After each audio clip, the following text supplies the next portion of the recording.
Educación al Día, espacio alternativo y pluralista del equipo sindical de educadores demócratas de Antioquia. Dirección General, Omar Arango Jiménez. Escúchelo de lunes a viernes a partir de las 7:30 de la noche en Somos Comunicación, Lucha y Servicio.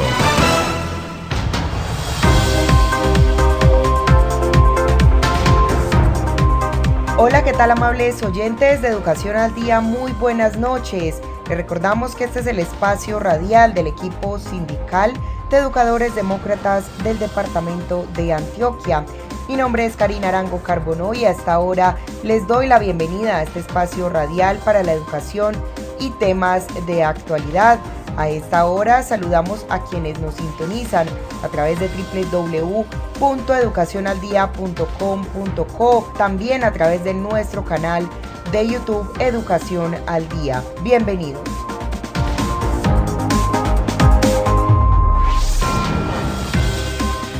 Este es su programa Educación al Día, que se emite todas las noches 7:30 por su emisora virtual www.educacionaldia.com.co.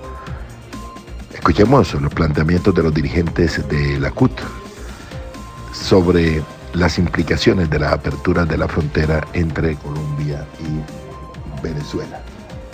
Eso fue lo que dijeron en el programa A Fondo con la CUT. Escuchemos. Para todas las personas que están conectadas a esta importante transmisión que hemos programado desde la Central Unitaria de Trabajadores CUT, con un tema que es muy importante y que está ligado a una reciente decisión tomada por el actual gobierno, que es el del restablecimiento de las relaciones con Venezuela.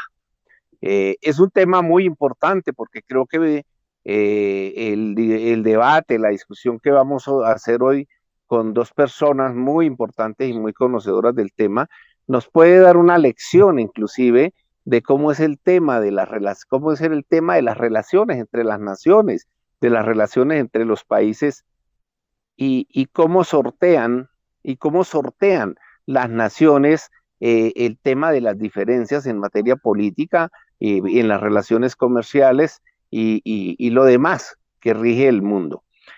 Consuelo Ahumada y Enrique Daza, repito, son dos personas que nos pueden dar bastante ilustración alrededor de este tema.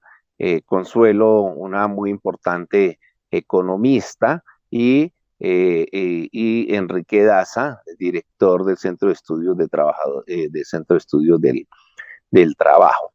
Comencemos precisamente con esta pregunta para ambos, y es: ¿en qué radica la equivocación del expresidente Duque de tomar una decisión de llevar el detrimento de las relaciones con Venezuela a su máximo punto, que prácticamente fue el rompimiento? ¿En qué radica que la equivocación central de este gobierno al haber llegado a esa situación? Consuelo. ¿Cómo cuánto tiempo quieres que hablemos o cómo? 5 minuticos cada uno. 5 minuticos. Bueno, Diógenes, yo creo que hay que mirar varias cosas. Primero es que el gobierno anterior se alineó definitivamente a fondo con la agenda gringa. No quiere decir que los presidentes anteriores no estuvieran con la agenda gringa, pero antes de Duque, por lo menos Santos buscó el apoyo de la región para el proyecto de paz. El proyecto de paz, la firma del acuerdo de paz, la negociación y la firma del acuerdo de paz con las antiguas FARC.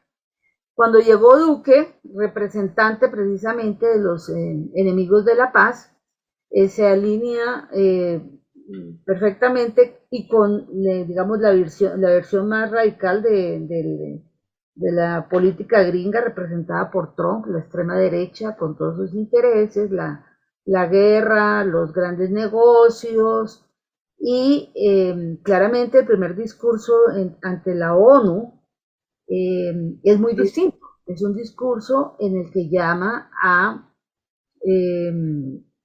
a incentivar la guerra contra las drogas, lo cual seguía empeñado de Trump, por supuesto, y sigue empeñado Estados Unidos, y llama a cercar la dictadura de Venezuela, atacar la dictadura de Venezuela. Entonces se ponen de acuerdo en eso y viene luego todo el proceso del Grupo de Lima, creado con el único objetivo de derribar a Venezuela, derribar al gobierno de Maduro en Venezuela, y viene ya el periodo de la pandemia en que se traza toda una estrategia, según Trump, antidrogas, que tenía como objetivo pues cercar a Venezuela, el gobierno de Maduro, hasta terminar con la operación Gedeón. Si no estoy mal, fue en el 20, ¿no? En el año, cuando empecé, en plena pandemia. Entonces, claramente lo que hace el gobierno de Duque es decir, alinearse con Estados Unidos en este punto y no hacer una mínima consideración del interés nacional. ¿Cuál es el interés nacional en este caso? Pues un país tiene que mantener relaciones diplomáticas y son más con una frontera tan importante como es la frontera con Venezuela, que es la más grande para Colombia, es la frontera más grande de Sudamérica también, son 2.120 kilómetros, si no estoy mal, y es una frontera muy conflictiva, como todas las fronteras de Colombia, históricamente ha sido abandonada por el Estado, por la inversión pública y social. Eso lo mostraba Planeación hace unos años, es decir, los municipios de frontera tienen un rezago enorme en términos de servicios públicos y de inversión del Estado, y para no hablar de vías, de carreteras y todo lo demás. Pero también han sido un sitio de expresión clara del conflicto armado, ¿sí? Pues precisamente porque están cerca de recursos naturales, son zonas estratégicas, en el caso de Venezuela, pues cerca del petróleo, del lado y lado de la frontera. En el caso de, si uno mira para otros lados, pues lo mismo, la frontera, digamos, el Pacífico con Ecuador, y todo lo demás son sitios estratégicos para todo tipo de tráfico y demás. Entonces, el gobierno de Colombia, en lugar de entrar a mediar en esto, lo que hace es pues alinearse con Estados Unidos, como decíamos, y declararle la guerra a Venezuela. Eso exacerbó la situación de la frontera. Luego se produjo el rompimiento, el cierre de la frontera, que eso lo hizo fue Maduro hace 7 años, y aunque el comercio siguió de manera irregular en la frontera con Cúcuta, San Cristóbal, en el norte siguió un poco más activo, ¿no? En la frontera de la Guajira y demás. Pero para Colombia fue una pérdida enorme.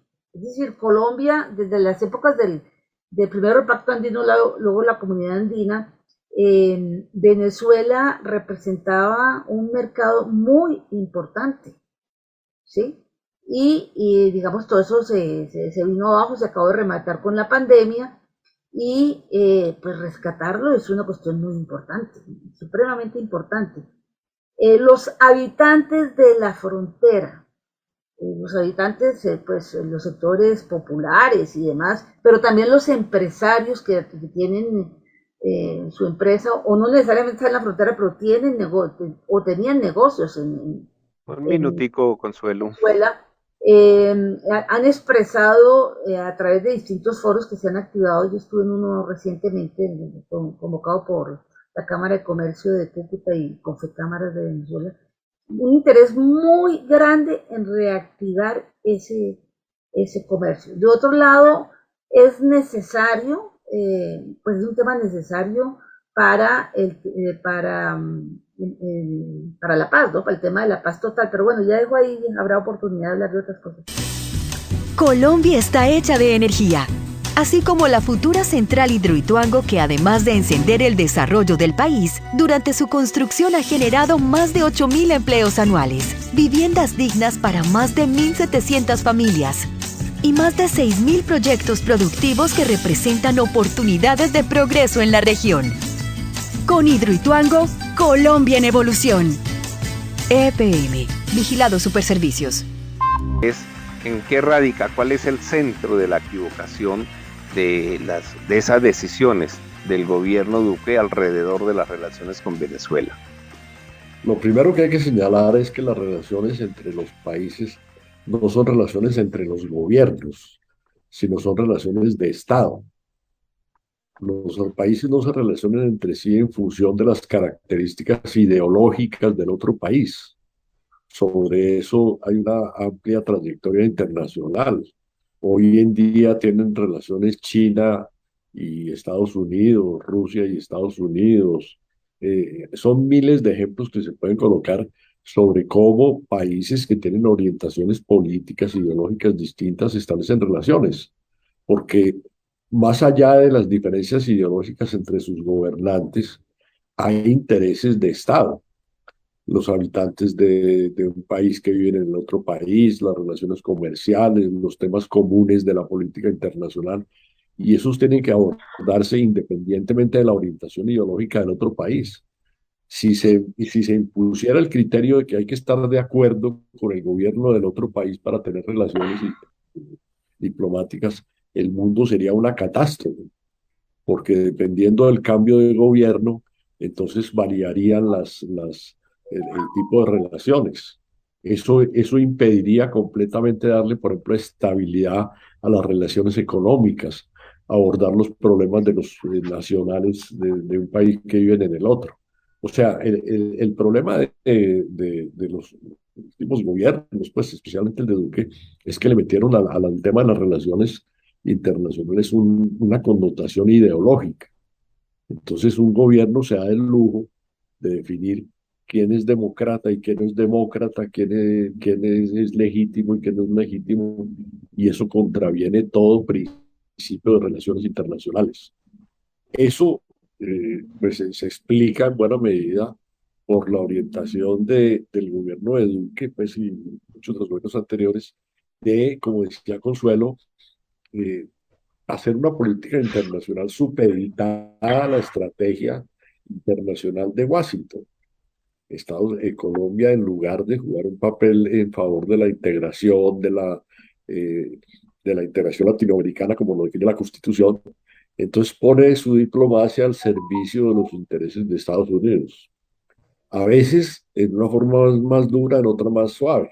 Biden ha mantenido en buena medida la política de Trump, no ha restablecido las relaciones, hay algunos acercamientos tímidos, pero de todas maneras, en esencia, la política de bloqueo se mantiene. Entonces yo pienso que la equivocación básica es tratar de entrometerse en los asuntos internos de otro país, no respetar la dinámica política con la que una persona o un país o un partido puede estar en desacuerdo, sino respetar que cada país tiene su propio proceso, su propia dinámica, sus formas de democracia o dictadura o lo que sea, y no juzgar la realidad interna de ese país en función de los perfiles, pues, ideológicos que tenga cada gobierno. Ese es el primer aspecto que me parece que es importante señalar y que es válido para todos los casos. Es válido para la relación con Nicaragua, con Estados Unidos, con México, con Bolivia, con todos los países. Si se pone el tema de las discrepancias ideológicas, pues nunca se va a llegar a un arreglo. En segundo lugar, yo quiero ratificar, pues, lo que dice Consuelo. En el caso de Venezuela es todavía más grave, porque ha habido una histórica relación entre los países y efectivamente Colombia llegó a tener un comercio muy importante de alrededor de 7.000 millones de dólares en su mejor época, y era un mercado natural para nuestros productos agrarios, para productos manufacturados.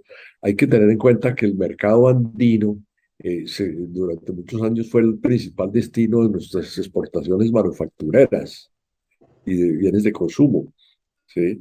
Mientras que los mercados de los países desarrollados y Estados Unidos es un mercado básicamente para materias primas y commodities. Entonces, cualquier rompimiento con Venezuela es un elemento que deteriora y afecta gravemente la producción industrial colombiana, ¿sí? Fuera de eso, pues hay una frontera común, intereses geopolíticos comunes, culturas comunes, millones de inmigrantes colombianos que fueron a Venezuela y que todavía permanecen allí. venezolanos que vienen que están en Colombia, familias que tienen parte venezolana y parte colombiana, familias binacionales, o sea, independientemente de las circunstancias políticas e ideológicas, hay una cantidad de intereses comunes porque las relaciones diplomáticas tienen en el objetivo no solamente de procurar pues, la paz mundial y las buenas relaciones, sino también la integración latinoamericana, la defensa de los derechos, en el caso nuestro, de los habitantes de Colombia que viven allí y del caso de Venezuela, pues de los habitantes que viven en Colombia. Entonces yo pienso que esos dos aspectos son aspectos que hay que tener en cuenta. ¿Sí? Listo, Enrique, muchas gracias. Dejo una pregunta para los dos y la moderación la va a continuar haciendo nuestro compañero Mauricio Castañeda. La pregunta es esta, Consuelo y Enrique. Qué procesos deben seguirse para, para lograr un pleno restablecimiento de estas relaciones, habida la determinación ya concreta que ha tomado el gobierno del presidente Gustavo Petro?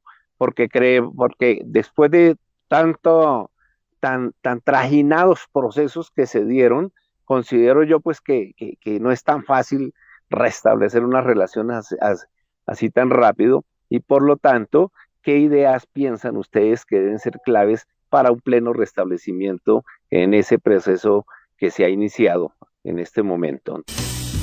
Colombia está hecha de energía, así como la futura central Hidroituango que además de encender el desarrollo del país, durante su construcción ha generado más de 8.000 empleos anuales, viviendas dignas para más de 1.700 familias y más de 6.000 proyectos productivos que representan oportunidades de progreso en la región. Con Hidroituango, Colombia en evolución. EPM, Vigilado Superservicios. Entonces, Consuelo. Bueno, a ver, sí, es un proceso muy complejo. La buena voluntad de ambos lados no es suficiente.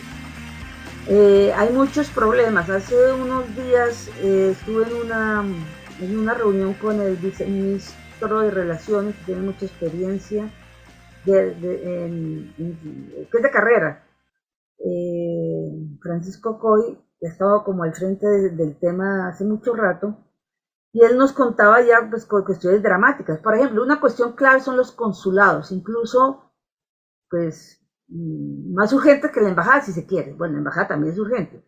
¿Qué pasó con los consulados? 15 consulados que había que resuelven los problemas de la gente, ¿sí?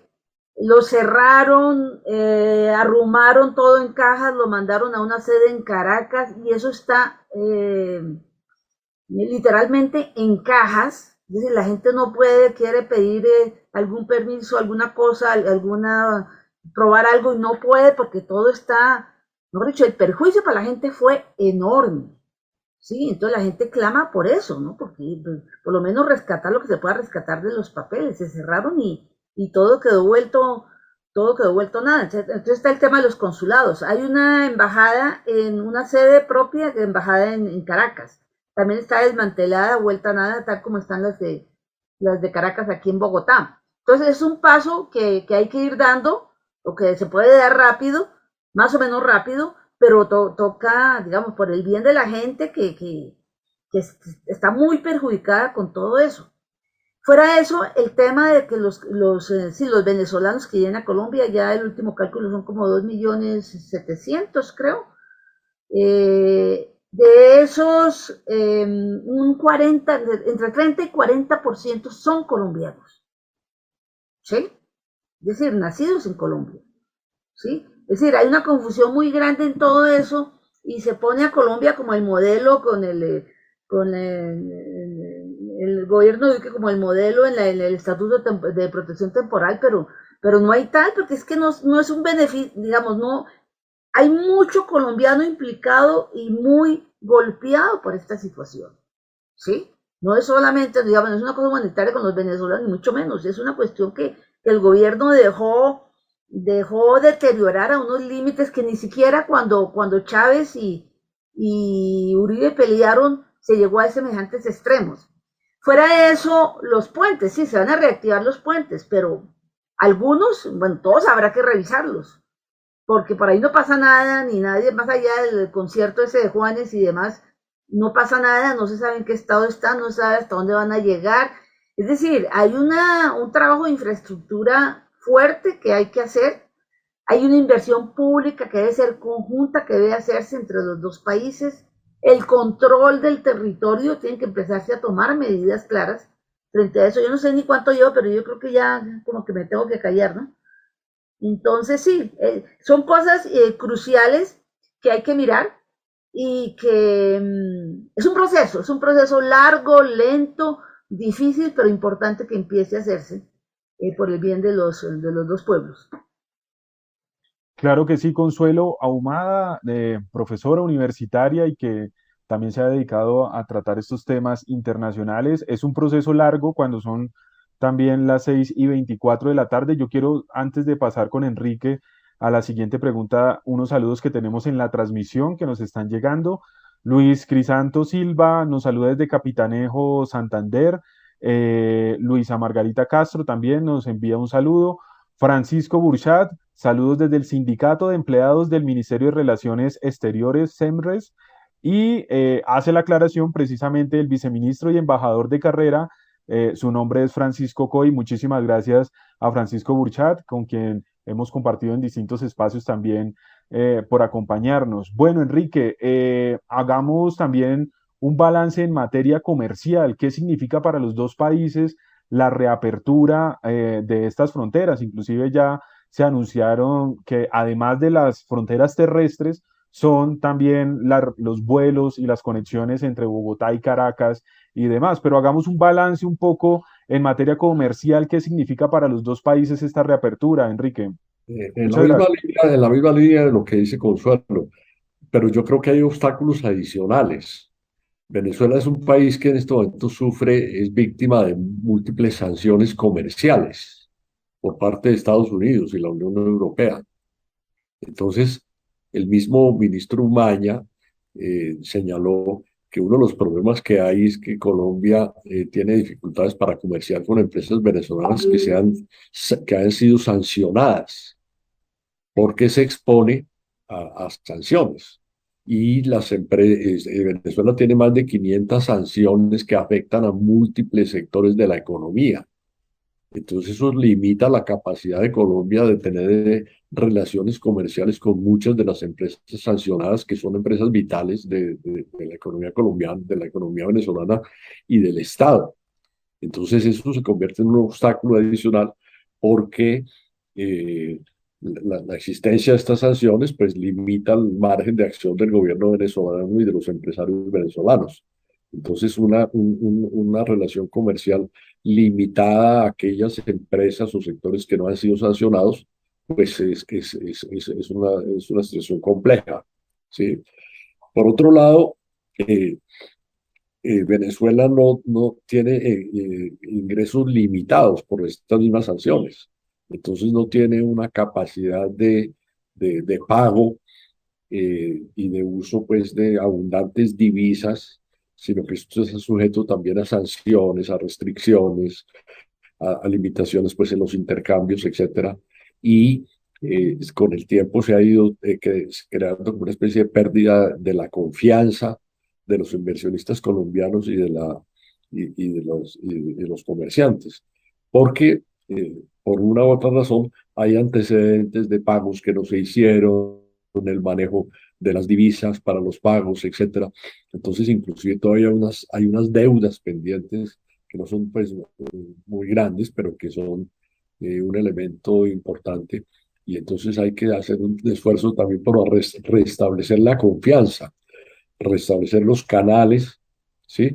Y esto tiene que ver con el manejo de cartas de crédito, con el manejo de préstamos, porque mucho este comercio se hace a través de medios, de mecanismos comerciales. Digamos, mucho comercio implica pues el uso de cartas de crédito, de préstamos y ese tipo de cosas que no están funcionando de una forma normal en Venezuela.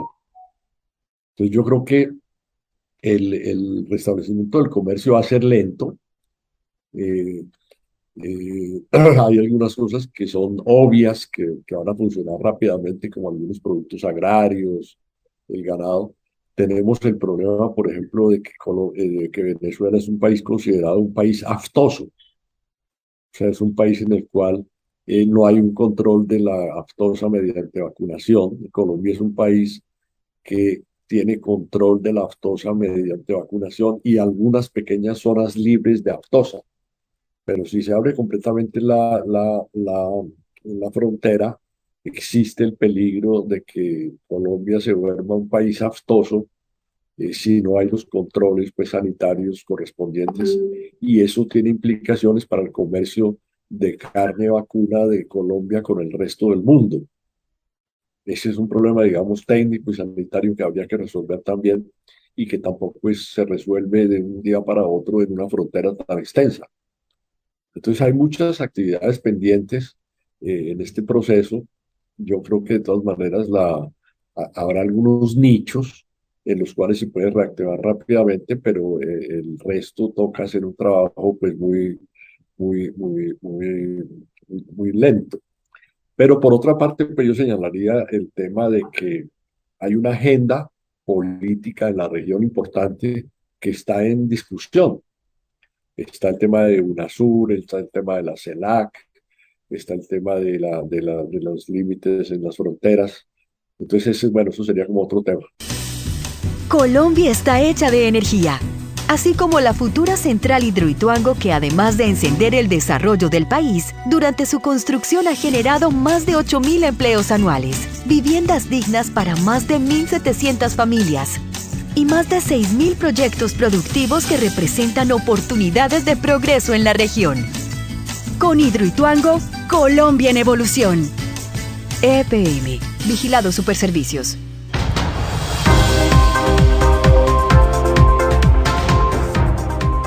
Amables oyentes, hemos llegado al final de nuestro programa Educación al Día. Les recordamos que este es el espacio radial del equipo sindical de educadores demócratas del departamento de Antioquia. Les recuerdo que soy Karina Arango Carbonó y agradecemos a todos por su sintonía. Les recordamos que nos pueden escuchar de lunes a viernes a través de www.educacionaldia.com.co de 7:30 de la noche a 8:30. También pueden sintonizarnos a través de nuestro canal de YouTube. Feliz noche para todos. Educación al Día, espacio alternativo y pluralista del equipo sindical de educadores demócratas de Antioquia. Dirección General, Omar Arango Jiménez. Escúchelo de lunes a viernes a partir de las 7:30 de la noche en Somos Comunicación, Lucha y Servicio.